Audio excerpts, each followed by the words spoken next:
Hello दोस्तों, आज हम लोग निर्देशांक ज्यामिति के बारे में पढ़ेंगे, जो कि 3D वाला। तो देखते हैं क्या होता है। ये हुआ एक्स अक्ष, सॉरी ये हुआ वाई अक्ष, और ये है एक्स अक्ष, और ये है वाई अक्ष, जेड अक्ष, ये है जेड अक्ष, ये जेड है, ये जेड डैश है। इधर जो ये है मूल बिंदु 0, इधर 1 2 3 4, जो इधर नंबर मिलेंगे वो पॉजिटिव मिलेंगे, इधर नेगेटिव मिलेंगे। ये पॉजिटिव मिलेगा, ये नेगेटिव मिलेगा। अब ये पॉजिटिव मिलेगा जो इसके अंदर ये जो लाइन है ये ऐसी गई हुई है, ऐसी गई हुई है। तो ये है पॉजिटिव वाला, और जो इसके अंदर गया हुआ है वो है नेगेटिव वाला। इसको ऐसे दिखाया गया है, ये है। तो देखो, जो इसमें अक्ष बनेंगे, चतुर्थांश इसमें बनेंगे वो 8 बनेंगे।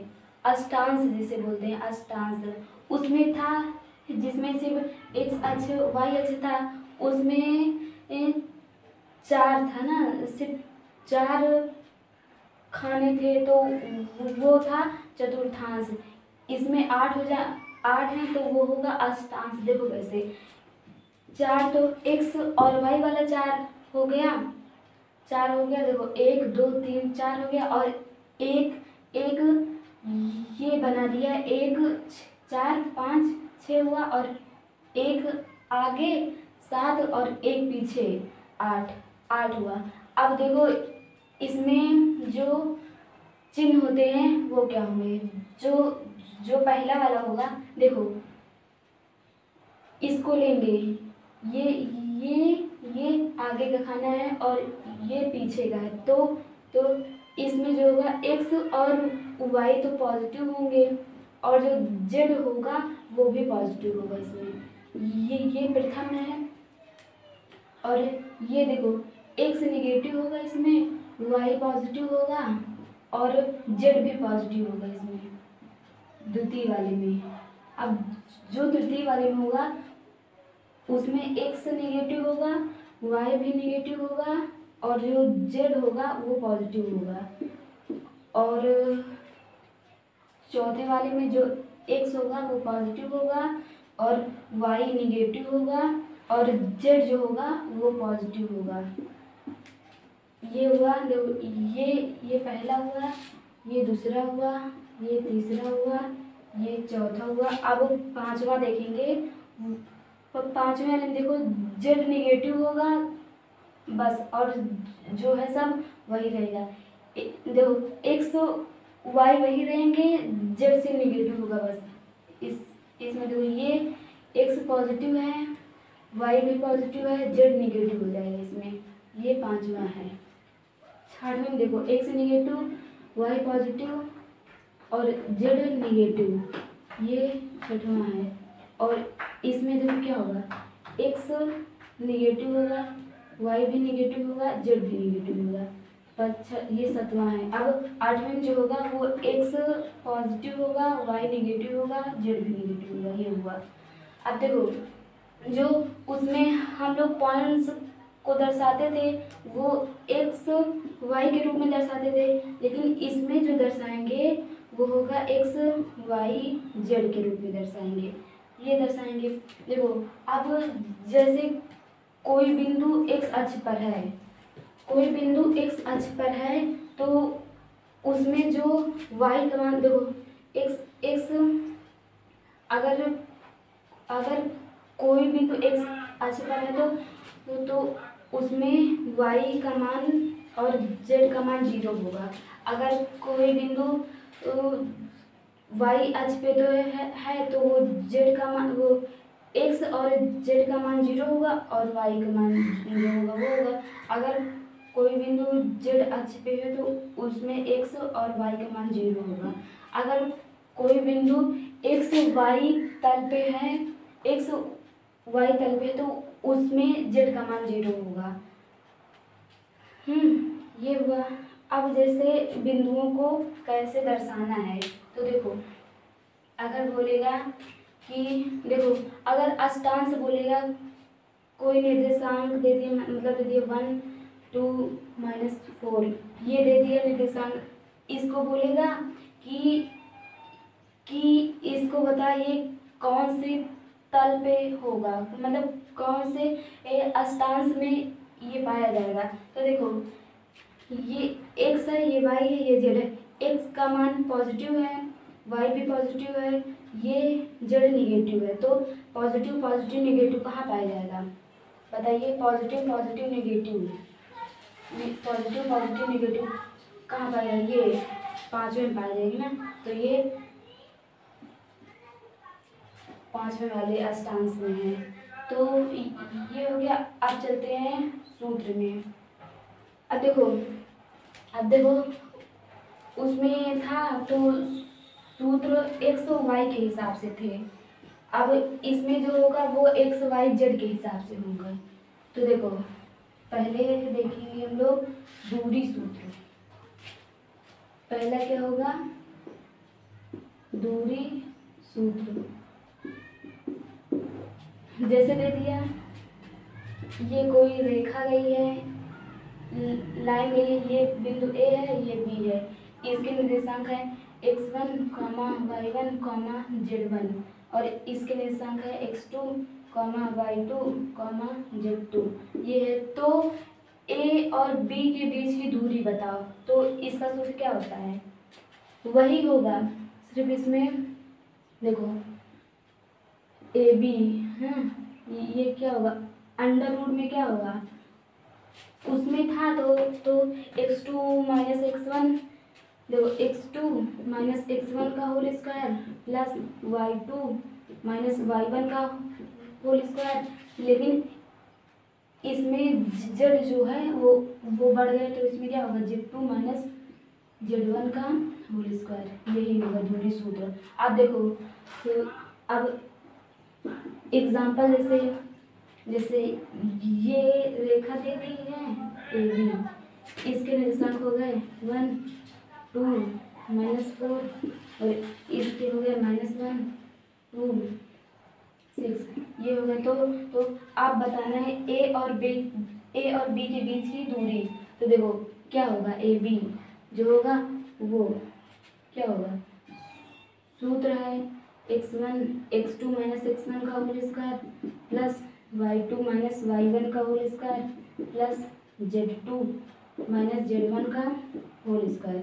ये है। तो देखो ये x1 y1 z1 है, ये क्या है?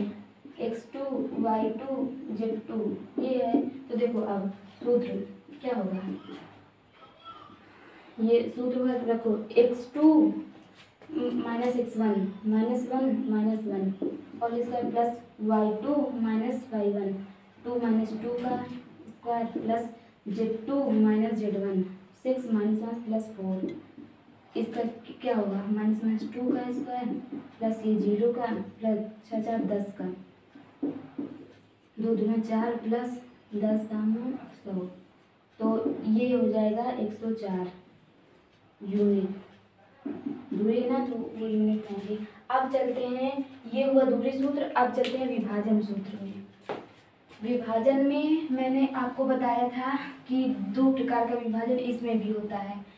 क्या क्या होता है? अंतः विभाजन होता है और बाह्य विभाजन होता है। तो हम लोगों ने 2D में देखा था उसको, अंतः विभाजन बाह्य विभाजन। तो इसमें हम लोग 3D में देखेंगे। देखो विभाजन,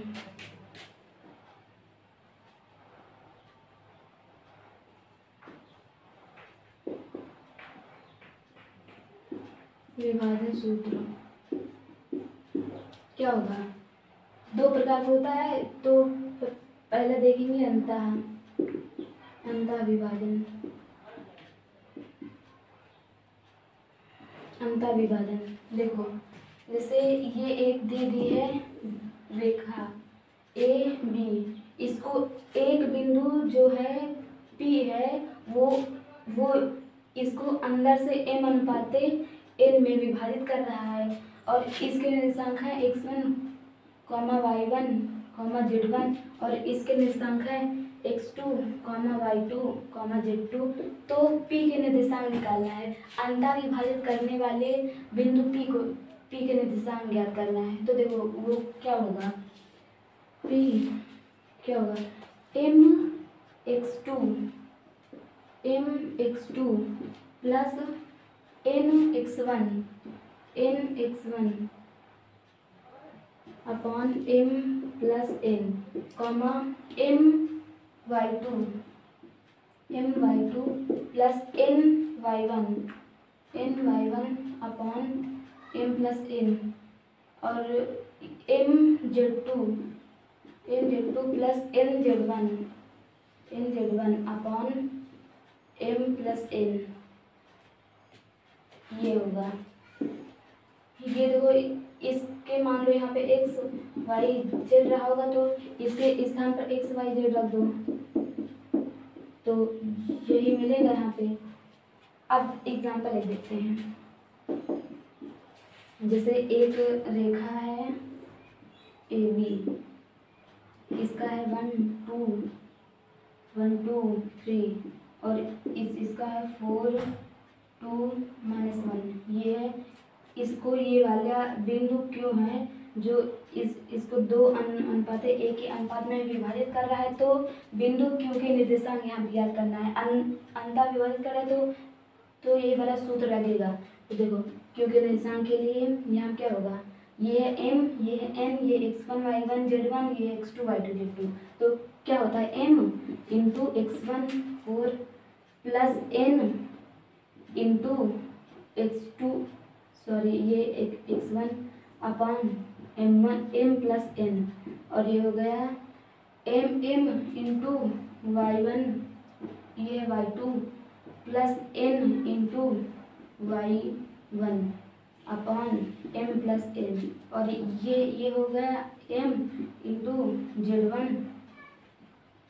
n प्लस n इंटू ये z1 अपॉन 2 प्लस 1। ये होगा। अब जो क्यों के निर्देशांक आएंगे वो है 4 दूनी 8 प्लस 1/3 2 दूना 4 प्लस 2/2 3 और यहाँ कितना आएगा -2 प्लस 3/3।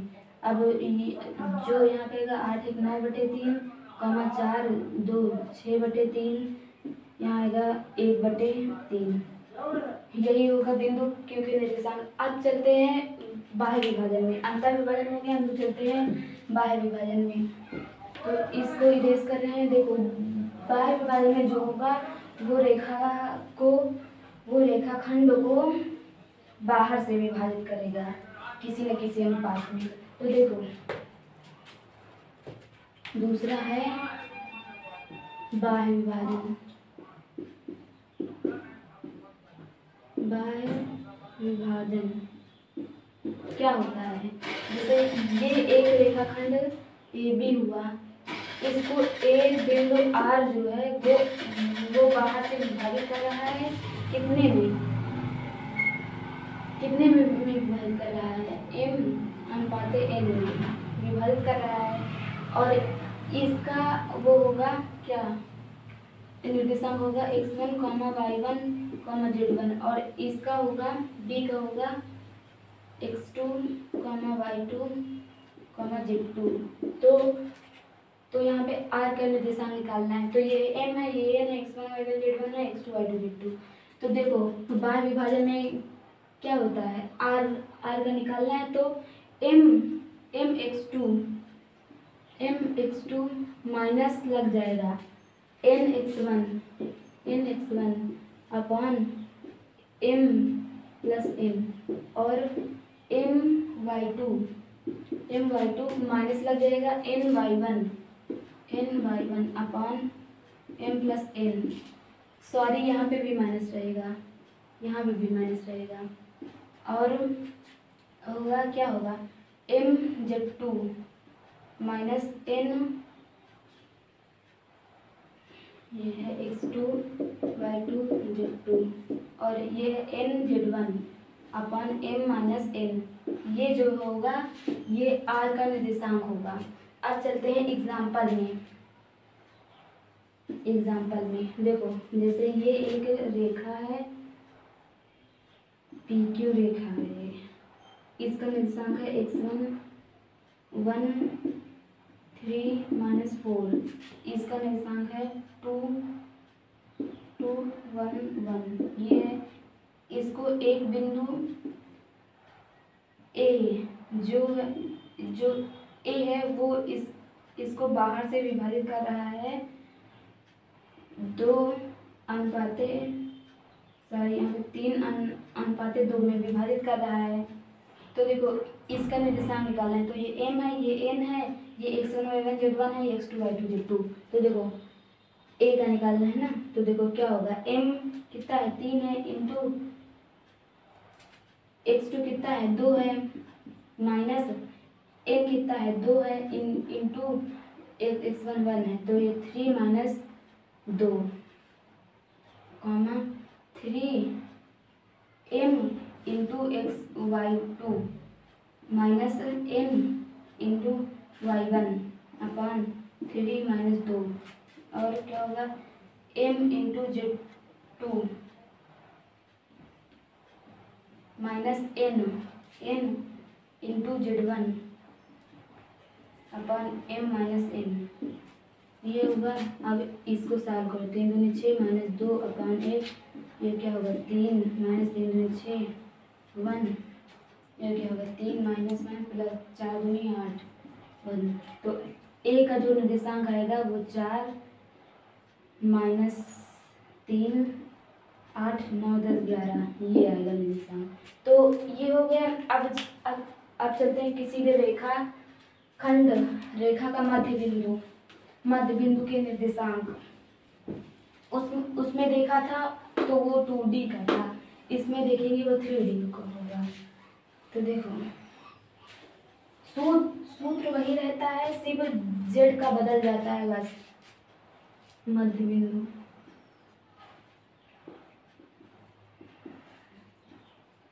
बिंदु सूत्र देखो, जैसे ये एक रेखा है PQ, इसके निर्देशांक है x1, y1, z1, इसका है x2, y2, z2, ये है।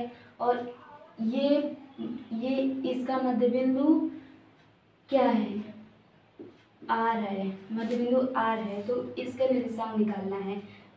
रेखाखंड PQ के मध्य बिंदु R का निर्देशांक, तो वो क्या होगा, R का निर्देशांक जो होगा वो क्या होगा x1 plus x2 upon 2 y1 plus y2 बटे 2 z1 प्लस z2 बटे 2, यही होगा।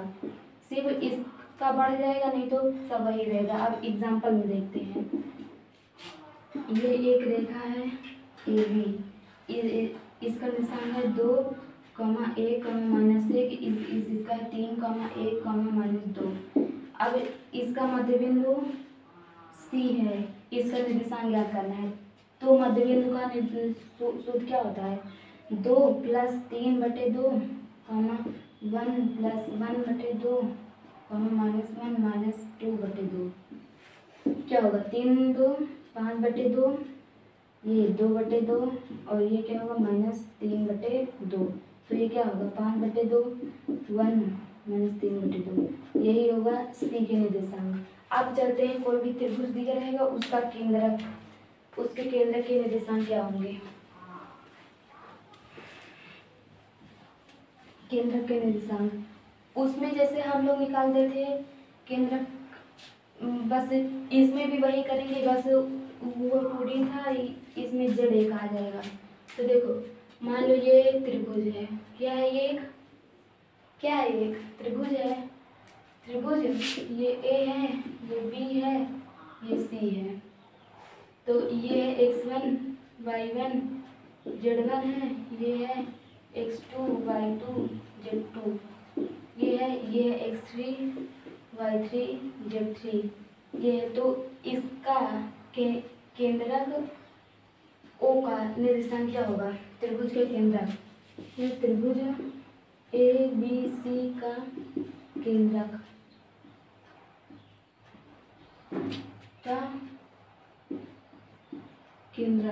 क्या होगा? त्रिभुज का केंद्र का निर्देशांक के सूत्र क्या होंगे? देखो ओ का निकालना है ना। देखो क्या होगा, x1 plus x2 plus x3 बटे 3 y1 plus y2 plus y3 बटे 3 और comma z1 plus z2 plus z3 बटे 3। यही होगा त्रिभुज के केंद्र के निर्देशांक। आइए एग्जाम्पल देखते हैं। जैसे यही दे दिया है, यही त्रिभुज दे दिया है, इसके निर्देशांक है 1 2 4 और ये है 3 2 1 और ये है -1 -2 1 ये है। तो अब इसके निर्देशांक ज्ञात करना है, केंद्रक के निर्देशांक ज्ञात करना है। तो क्या होगा, x1 plus x2 plus x3 क्या होगा 1 -1 प्लस 3 बटे 3 और कॉमा y1 क्या है 2 है, y2 कितना है -2 है और y3 कितना है +2 है बटे 3 कॉमा z1 कितना है 4 है, z2 कितना है 1 है, z3 कितना है 1 है बटे 3। ये केंद्र का निर्देशांक। इसे ये 3/3 हो जाएगा। ये कितना हो जाएगा 2/3 हो जाएगा। ये कितना होगा 4 5 6 बटे 3 हो जाएगा। यहाँ देखो ये 1 होगा, तो 2/3 होगा, ये 3 6। यही होगा केंद्र का निर्देशांक। तो ये हुआ, सूत्र हो गए सारे। कल से हम क्लास 11 की एक्सरसाइज पढ़ेंगे। एक्सरसाइज 12.1।